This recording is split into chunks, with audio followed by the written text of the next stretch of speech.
حاجه ب8 انا اشتريتها ب6، فانا شاطر برضو ان انا قدرت اجيب حاجه باقل من حقها.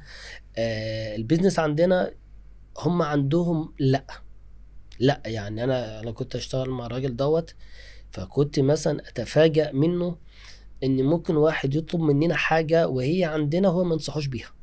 يقول له ما تنفعش.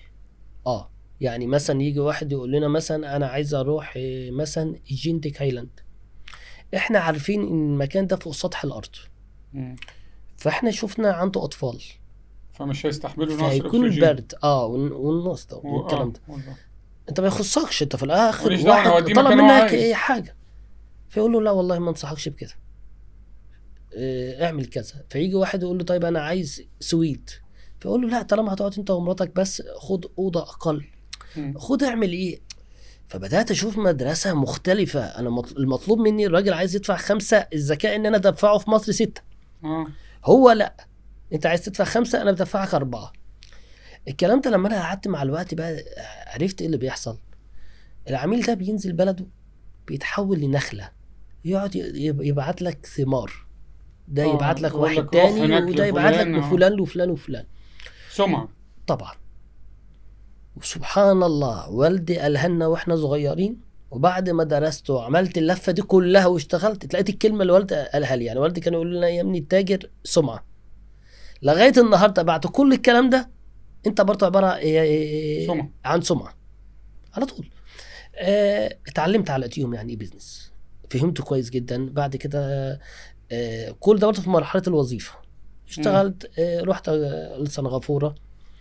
سنغافورة دولة متقدمة جدا، انت عارف خلصت سنغافورة. ماليزيا في الموضوع السياحة ده وطلعت على سنغافورة. هو في الحقيقة ان سنغافورة الناس اللي تعلم كده سنغافورة هي اصلا جزء من ماليزيا ثم اه، انفصلت عنها انفصلت وبقت لوحدها. وبقت دولة لوحدها. يعني حتى احنا مم. بنروحها بالباص. رحتها اشتغلت فيها شوية، كانت التجربة شوية في سنغافورة قاسية شوية اشتغلت برضو في نفس في نفس الفيلد. المجال، واشتغلت في مجال المطاعم. بس برضو قمت أنا رجعت تاني برضو الماليزيا. كانت تجربة صعبة دي. سنغافورة أولا السايح اللي جاي فيها هي صغيرة جدا، فالسايح اللي جاي من بره جاي هو عارف هو عايز ايه.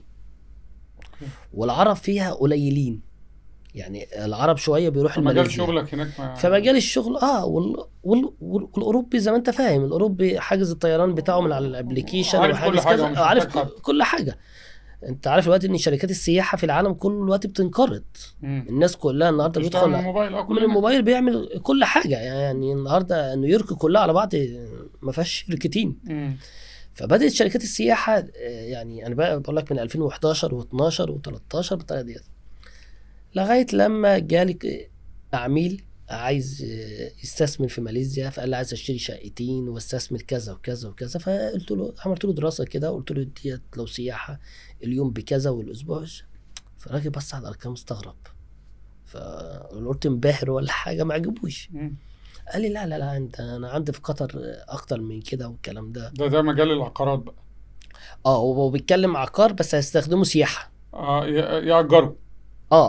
يعني هو يعني عايز يجيب عقار يجيب عقار واحنا ويأجر. كشركه ناخده نأجره. ونأجره والكلام. فسبحان الله يعني هو الراجل لما اتكلم، فانا طبعا روحت بالليل دخلت شويه سرشت على قطر فببص لقيت اليوم الوطني نفسه هناك عربيات الشرطه بورش ومرسيدس. اه.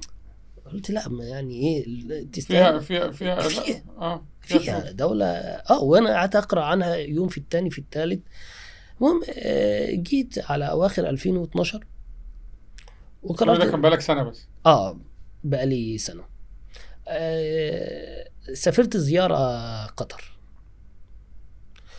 رحت هناك، طبعا هي دولة صغيرة غنية جدا. فيها حقل، طبعا هو أكبر حقل غاز. غاز مسال في العالم كله اللي هو حقل الشمال. مم. وكانوا شغالين على مشروع كأس العالم 2022. اه. الكلام ده، فكان فيها نهضة فين. رحت هناك.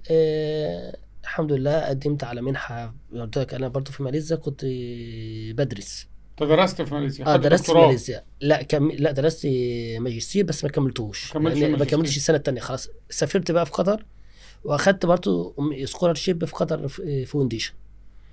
قطر فونديشن ده في 2013 كان هو الراعي الرسمي لبرشلونة، مؤسسة تعليمية ضخمة جدا. خدت فيها منها؟ اخدت فيها منحة، ما كنتش اقدر ادفع المصاريف الدراسية. اخدت فيها كده نقلت قطر خلاص بقى؟ خلاص رحت قطر، بدأت ان انا اشتغل فيها، بس بدأت اشتغل في العقارات. ايه بقى؟ بدأت تسويق العقاري؟ وسيط. تسويق عقاري. تسويق العقاري، حد عايز يأجر شقة، عايز حد يبيع شقة، يبيع فيلا، يبيع أرض، بالطريقة ديت. واشتغلت كويس؟ الحمد لله. يعني كان ناس كتيرة بتيجي، العقار هناك قليل، فأنت بيبقى معاك حاجة. أنا برضو اتعلمت أشتغل بطريقة مختلفة. يعني أنا في العقار أنا ما بشتغلش على العقار المعروض. بشتغل عليه؟ انا اشتغلت بطريقه مش هستحي اللي انا اقولها. شفت الحارس بتاع العماره، او بنسميه عندنا في مصر البواب، بيبقى عارف الشقق اللي مش محطوط عليها اعلانات. انا كنت ادخل المنطقه، اراضي اللي بنسموه بره الناطور، اجيب الملاك واعرف ايه الشقق بتاعه المناطق. يعني ابقى اخد منطقه كده واحط عليا ايديها. مش عارف ينفع اذكر اسم المنطقه ولا لا، بس عادي. مثلا انا كنت شغال مثلا على الشمال، منطقه الشمال في قطر. يعني كنت شغال على البلد كلها، تخصصت كده في منطقه معينه وكنت شغال فيها.